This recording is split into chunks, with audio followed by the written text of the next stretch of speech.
பர்திமேயு சுவிசேஷ ஊழியங்கள் வழங்கும் நற்செய்தி நேரம். தேவ செய்தி பாஸ்டர் ஆர். அகஸ்டின். இந்த நாளில் உங்களோடு நான் பேசி வருகிறேன். தூக்கம் ஆசீர்வாதத்தை கொலைத்துவிடும். இன்னைக்கு நிறைய பேர் தூக்கம் தூக்கம் தூக்கம், ஏன்னா நித்திரை பிரியர். அநேக நேரம் தூங்கி தூங்கி தூங்கி தூங்கி தான் வாழ்நாளில் பாதி போச்சு. ஒரு வருஷத்துக்கு எத்தனை நாள் கொஞ்சம் யோசிச்சு பாருங்கள், 365 நாள். இதை 8ஆல் பெருக்கி பாருங்கள், அந்த வருஷத்தில் எத்தனை நாள் வரும்? ஒரு மாதத்துக்கு 10 நாள்லாம் 12 மாதத்துக்கு 120 நாள் நம்முடைய வாழ்க்கையில் தூக்கம் தான். மொத்தம் 365 நாளில் 3 பங்கு கிட்டத்தட்ட 120 நாள் தூக்கம் போயிடுது. எனக்கு கண்மானே, தூங்குறது நல்லது, ஆனால் அசதியாக இருந்தால் தூங்க வேண்டியதான். ஆனால் எப்பவும் தூங்கினா என்ன பிரயோஜனம்? நமக்கு ஒன்று தெரிய வேண்டும். உங்கள் வேதாகமம் எங்கே இருந்தாலும் தயவு செய்து தேடி எடுத்து ரோமர் 13:11 திருப்பி வைத்துக் கொள்வீங்களா? அப்படி எல்லாரும் எடுக்கிற வரைக்கும் ரோமர் அப்போஸ்தலனாகிய பவுல் ரோமாபுரியாருக்கு எழுதின நிருபத்திலே 13ஆம் அதிகாரம் 11ஆம் வசனத்தை அப்படி எல்லாரும் திருப்பி எடுக்கிற வரைக்கும் நீங்களும் நானும் பாடுமா? அல்லேலூயா. நேசரே புத்தேரு பாதம் அமர்ந்து நிம்மதி நிம்மதி. நேசரே புத்தேரு பாதம் அமர்ந்து நிம்மதி நிம்மதி. ஆர்வமுடனே பாடி துதிப்பே ஆனந்தம் ஆனந்தம்.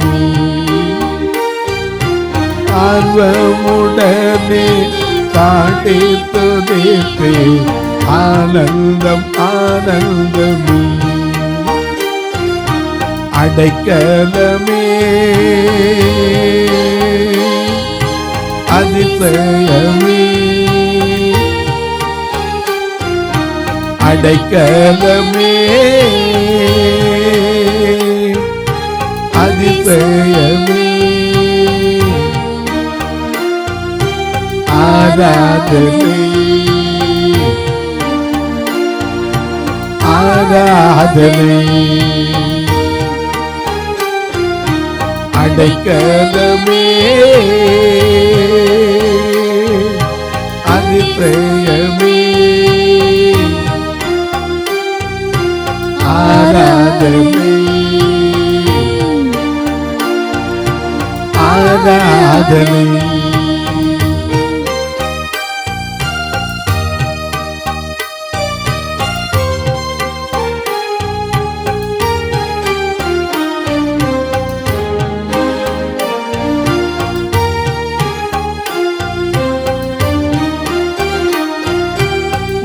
வல்ல செயல்கள் நினைத்து நினைத்து, வல்ல செயல்கள் நினைத்து நினைத்து உள்ளமே பொங்கும். வல்ல செயல்கள் நினைத்து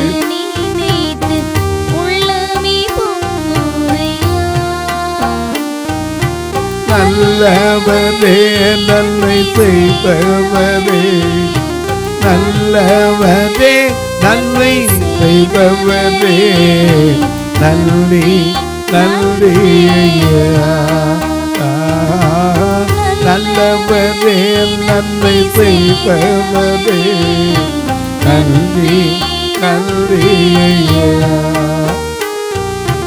நல்லவரே வல்லவரே, நல்லவரே வல்லவரே. ஆராதனை ஆராதனை. நல்லவரே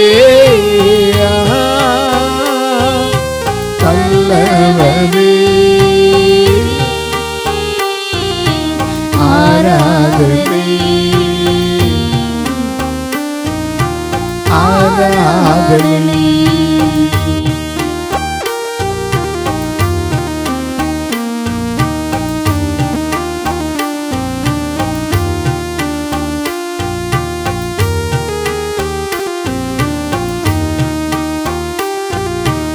எத்தனை இல்லல்கள் என் வாழ்வில் வந்தாலும், எத்தனை இல்லல்கள் என் வாழ்வில் வந்தாலும், உம்மை பிரிந்தேன் ஐயா.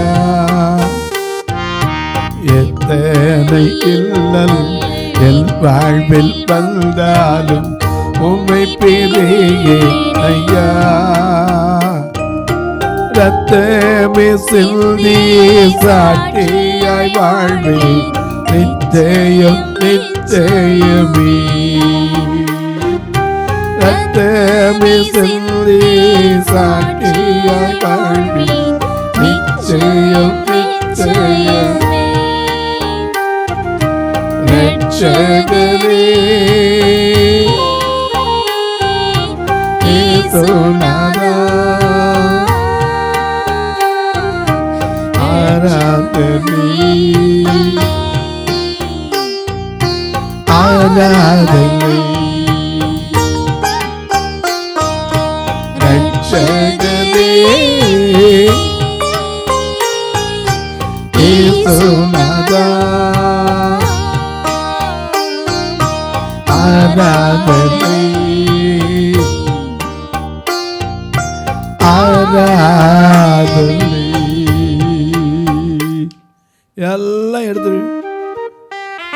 எல்லாம் எடுத்திருப்பீங்க. வாசிப்போமா?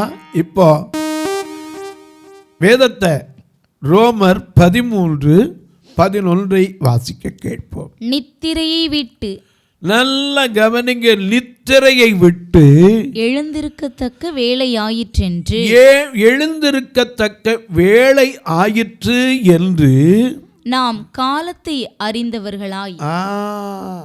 காலத்தின் அருமையை அறியணும்.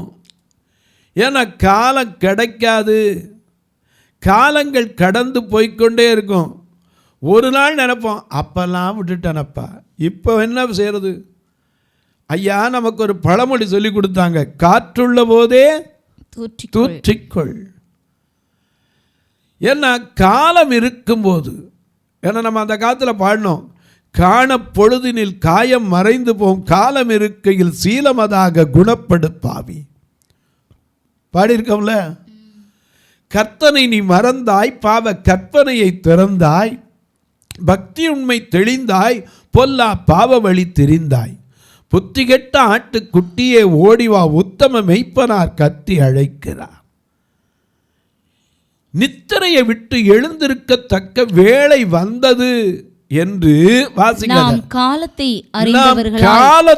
அறிந்தவர்களாய் இப்படி நடக்க வேண்டும். நாம் விசுவாசிகளான போது ரட்சிப்பு சமீபமாய் இருந்ததை பார்க்கிலும் இப்பொழுது அது நமக்கு அதிக சமீபமாய் இருக்கிறது. இரவு சென்று போயிற்று, பகல் சமீபமாயிற்று. ஏன்னா இரவு போயிடுச்சு நமக்கு. அதனால தானே பாடுறோம், இரவெல்லாம் காத்தி இன்னும் மரபாத எல் நேசத்தே உதவாடி மகிழ்ந்திருப்பே. என்னை மரபாத எல் நேசத்தே உறவாடி மகிழ்ந்திருப்பே. கோடி கோடி நன்றி தடி, கோடி கோடி நன்றி தடி, கோடி கோடி நன்றி தடி. நன்றி பலி நன்றி பலி, நல்லபதே உமக்குத்தான் அதிகாலை ஆனந்தமே. என் அப்பாவும் திருப்பாதமே அதிகாலை ஆனந்தமே அப்பாவும் திருப்பாதமே.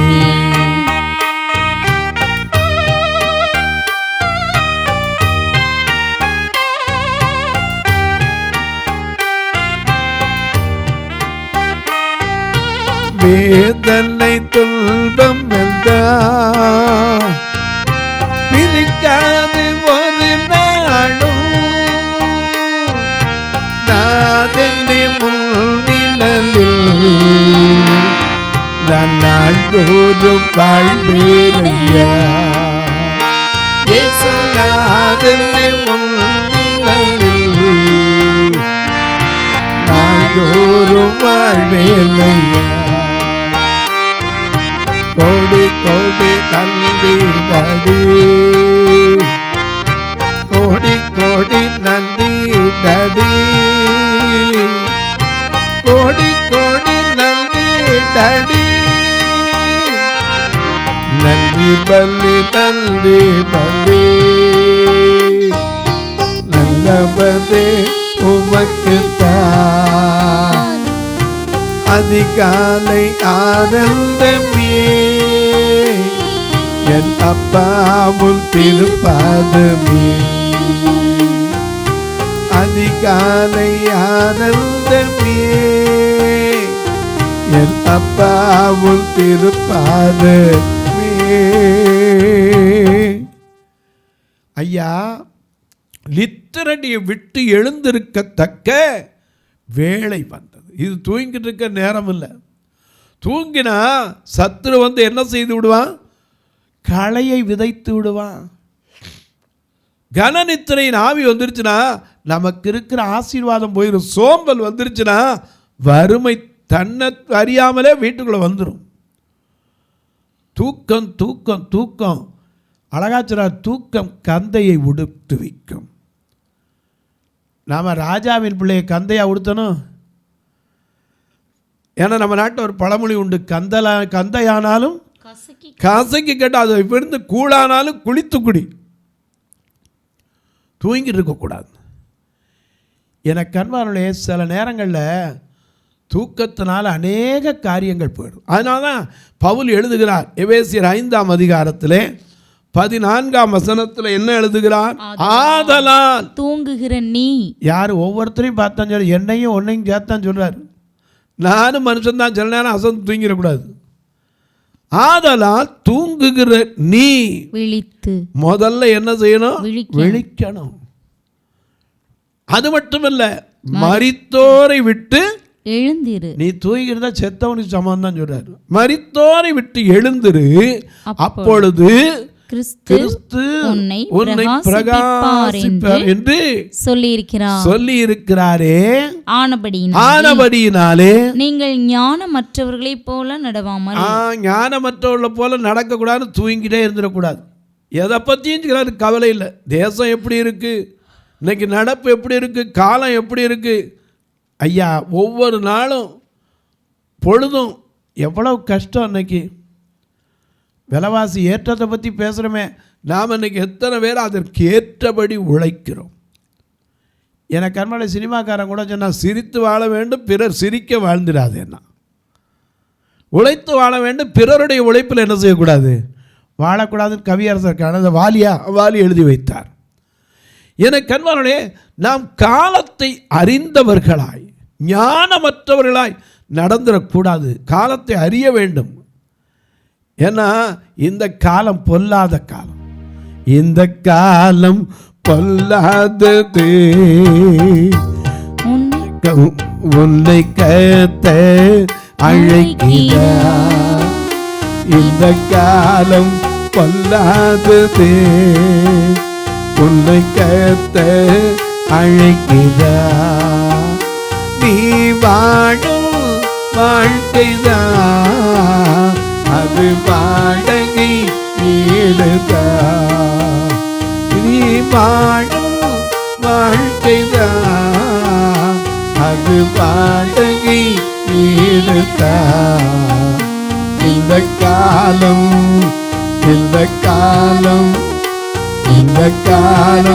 பொல்லாதது, உன்னை கர்த்தர் அழைக்கிறார்.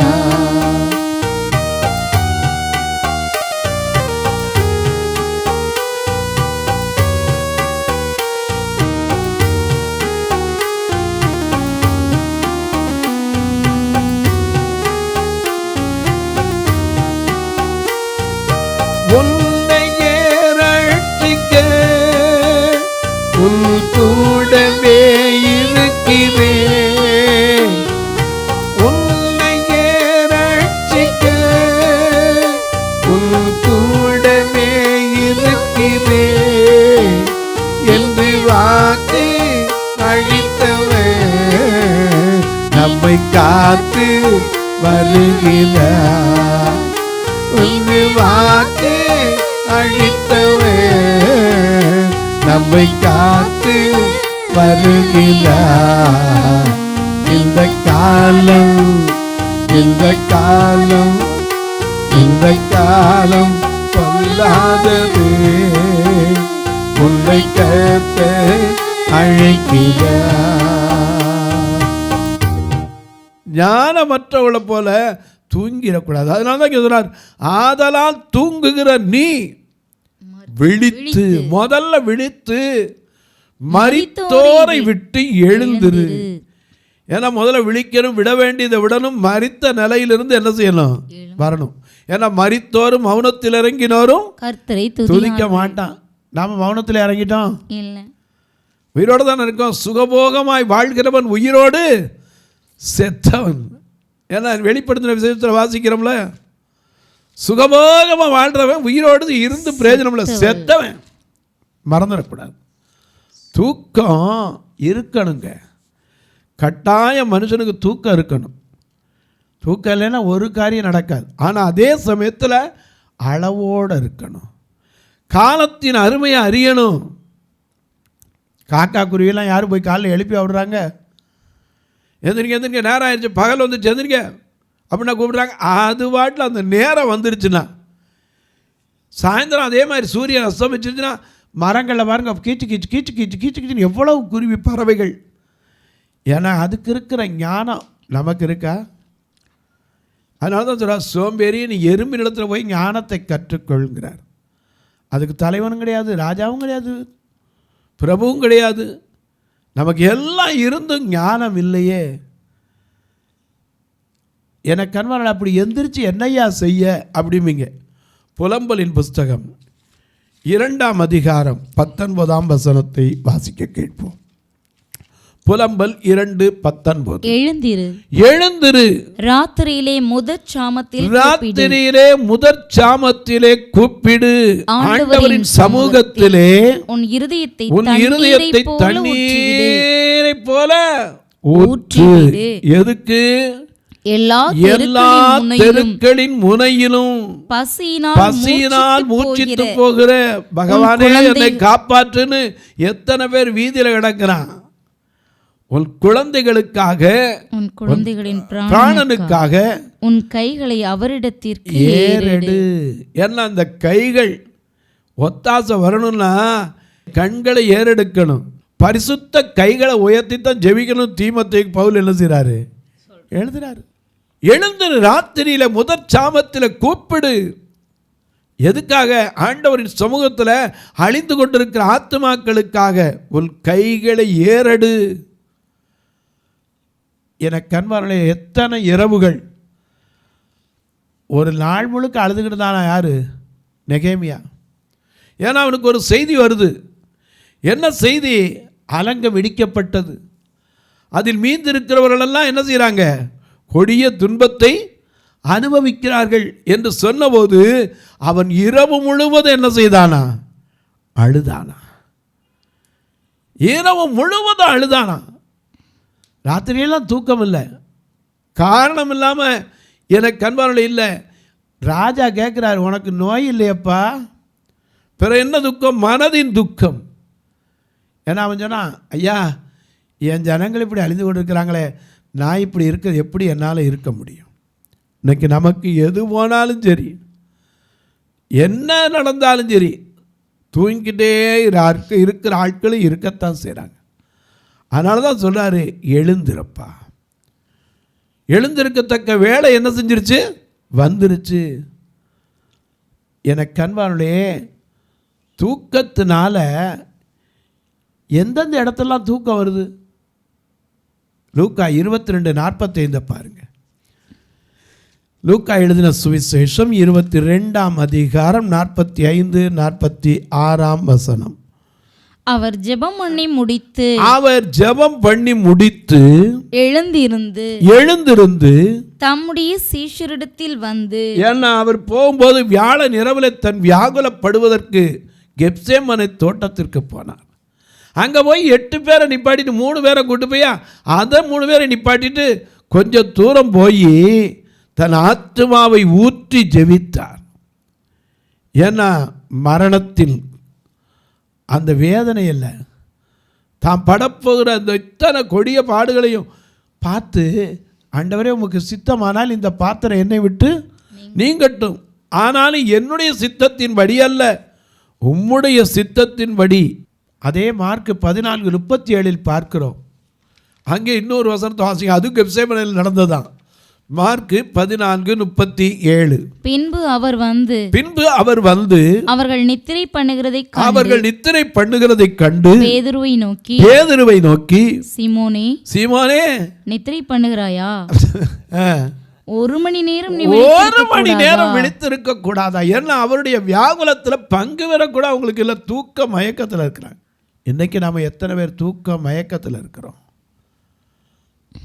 தூங்கணும், கண்டிப்பாக தூங்கணும். மனுஷனுக்கு ரெஸ்ட்டு வேணும், ஆனால் வாழ்க்கையே ரெஸ்ட் ஆகிடக்கூடாது. தொலைக்காட்சியில் பார்க்கிற என் அன்பு மக்களே, இந்த நிகழ்ச்சியை நாள்தோறும் பார்க்குறீங்க, கேட்குறீங்க, பரவசம் அடைகிறீங்க, ரொம்ப சந்தோஷம். ஆனால் இதற்காக ஜெபிக்கிறீங்களா? இது தொடர்ச்சியாக வரணும், தேவைகள் சந்திக்கப்படணும். ஏன்னா தொலைக்காட்சி பணம் கட்டணும், ரெக்கார்டிங் பணம் கட்டணும். அது மட்டும் இல்லை, 2 சபை உண்டு, 2மே பார்வையற்ற மக்கள் நிரம்பி வழிகிற சபை. அதிலிருந்து கரண்ட் பில்லு கட்டுற கூட காணிக்க வராது. ஆனால் அவர்களுக்கு ஏனையா இந்த பாடுபட்டு சத்தியத்தை சொல்லுங்க, எந்த ஆத்மாவும் கெட்டு போயிடக்கூடாது. தேவனுடைய வாஞ்சை அதுதான். தேவன் தம்முடைய ஒரே பேரான குமாரனை விசுவாசிக்கிறவன் எவனோ அவன் கெட்டு போகாமல் நித்திய ஜீவனை அடையும்படிக்கு அவரையே இவ்வளவாய் உலகத்தில் தந்தருளி அன்பு கூர்ந்தார். யோவான் 3:16. அந்த அன்பினால தான் ஒருவரும் அழிந்து போயிடக்கூடாது, கெட்டு போயிடக்கூடாது. எனக்கு அன்பானுடைய திருநெல்வேலி மாவட்டத்தில் வந்து பார்த்தீங்கன்னா, உள்ளேயே கண்டுதினி அவங்க தங்கியிருக்காங்க. ஒரு அறை தான் இருக்குது, இன்னொரு அரைக்கட்ட இடம் இருக்குது. ஆனால் நான் யார் வீட்டையும் போய் கதவை தட்டி தொந்தரவு பண்ணி ஐயா எனக்கு கொடுங்கன்னதில்ல. கர்த்தர் யார் மனசில் ஏவுறாரோ அவரை கொண்டு தான் இன்னொரு அறை கட்டப்பட வேண்டும். மதுரையில் எத்தனையோ பார்வையற்ற வயதான பெண்கள், இடையில பார்வை போனவங்க, ஆரம்பத்திலேருந்தே போனவங்க, சிலர் குடும்பங்கள்லேருந்து கைவிடப்பட்டவங்க, இப்படிப்பட்டவங்களுக்கெல்லாம் வைக்கிறதுக்கு மாடியில் இடம் வச்சுருந்தோம்.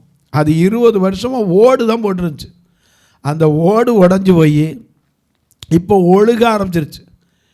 ஏன்னா சின்ன பிள்ளையெல்லாம் கூட சில நேரத்தில் கள்ளத்துக்கு போட்டுறாங்க. என்ன செய்கிறது?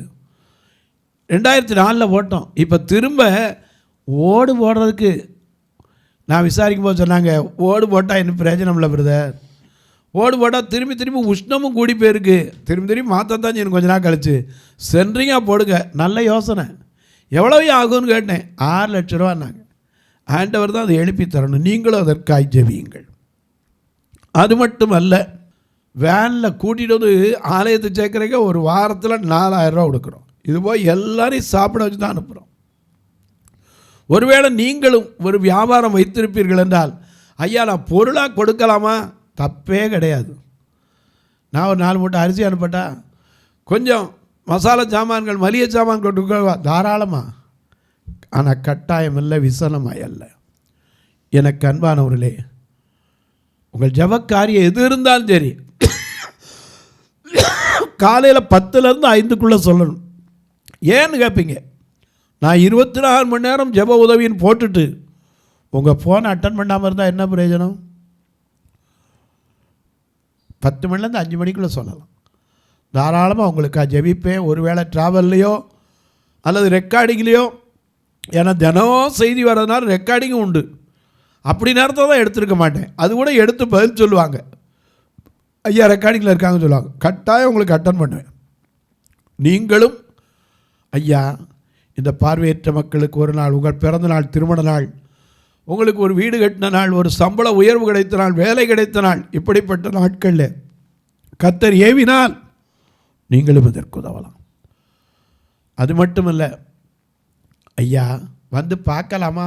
தாராளமாக. இதுக்கு உதவுனா என்ன பிரதர் செய்யுது? நான்லாம் தூரத்தில் இருக்கோம். இதில் 2 ஃபோன் நம்பர் வந்துக்கிட்டே இருக்கும். இது வழியாக ஜிபே, ஃபோன்பே உண்டு. ஒருவேளை ஐயா நான் காசோலையாக அனுப்ப முடியும் அப்படின்னா ஆர் அகஸ்டின்னு பேர் போட்டு தபால், அந்த செக்கில் எழுதிடாதீங்க, ஆர் அகஸ்டின் பேர் மட்டும் போடுங்க. அட்ரஸ் தபால் பெட்டி எண் 7, நாகமலை, புதுக்கோட்டை, மதுரை 625019. உங்கள் ஜெப காரியங்கள் தாராளமாக இதன் வழியாக எழுதலாம். அதற்கு நிச்சயமாக நானும் உங்களுக்கு பதில் அனுப்பி வைப்பேன். இப்போவும் உங்களுக்காக ஜெபிக்கட்டுமா? நல்ல பிதாவே, நன்றியோடு துதிக்கிறோம் சுவாமி. இந்த அருமையான நாளிலே தூக்கம் ஐயா வாழ்க்கையில் அது நல்லதா கெட்டதா, நன்மையா தீமையா, தூக்கம் வேணுமா வேண்டாமா, தூக்கத்தினால என்ன உண்டு, ஆசீர்வாதமா அல்லது தரித்திரமா, இதை குறித்து நாங்கள் தியானித்து வருகிறோம். அப்படி தூங்கினவர்களெல்லாம் என்னவற்றை இழந்தார்கள் என்பதையும் நாங்கள் தியானிக்க போகிறோம். அதற்கு என்ன எங்களை தகுதிப்படுத்தும். இந்த ஊழியத்தை தாங்குகிற, கொடுக்கிற, ஜெபிக்கிற எல்லா மக்களையும் ஆசீர்வதியும். எங்கோ ஒரு மூலையிலிருந்து இந்த நிகழ்ச்சியை கேட்டுக்கொண்டு இதற்காய் ஜெபித்து கொண்டிருக்கிற என் அன்பு தாய்மார்களுக்காய் ஸ்தோத்திரம். இதற்காய் ஒவ்வொரு நாளும் ஜெபிக்கிற என் அன்பு தங்கைகளுக்காய் ஸ்தோத்திரம். என் அன்பு பிள்ளைகளுக்காய் ஸ்தோத்திரம். இந்த ஊழியத்தை தங்கள் கஷ்டத்தின் மத்தியிலே, தங்களுடைய பாரத்தின் மத்தியிலே தவறாமல் தாங்கி வருகிறதற்காய் ஸ்தோத்திரம். நான் கூட ஒரு வேளை உங்களுக்கு பதில் சொல்ல, நாங்கள் பார்வையில்லாதனால நீங்கள் அனுப்புறதை பார்க்காம இருந்தால் கூட அதை பொறுமையோடு சகித்து நீங்கள் உதவி வருகிற உங்கள் உதவிக்காய் நன்றி. அதற்கேற்ற ஒத்தாசையை கர்த்தர் தர வேண்டும் என்று வானத்திற்கும் பூமிக்கும் சகல அதிகாரம் கொண்ட இயேசு கிறிஸ்துவின் ஈடு இணையற்ற வல்லமையுள்ள நாமத்திலே ஒவ்வொருவருக்காய் ஜெபிக்கிறேன் நல்ல பிதாவே, ஆமென். சபை ஆராதனை ஞாயிறு காலை 10 மணி முதல் 12 மணி வரை. இடம் பர்திமேயு சுவிசேஷ ஆலயம், அன்னை சத்யா நகர், இளமனூர் அஞ்சல், சக்கிமங்கலம் வழி, மதுரை மாவட்டம். பின்கோட் 625201 மற்றும் பர்திமேயு சுவிசேஷ ஜெப வீடு, flat number 107, Eden garden, Muthur, Tirunelveli. Pincode 627011. சிறப்பு உபவாச கூட்டம் ஒவ்வொரு மாதமும் 2வது சனிக்கிழமை காலை 10 மணி முதல் 1 மணி வரை நாகர்கோவில் YMCA ஹாலில் வைத்து நடைபெறுகிறது. மற்றும் ஒவ்வொரு மாதமும் 4வது சனிக்கிழமை காலை 10 மணி முதல் 1 மணி வரை திருநெல்வேலி புதிய பேருந்து நிலையம் அருகில் உள்ள கிரேஸ் ஹாலில் வைத்து நடைபெறுகிறது.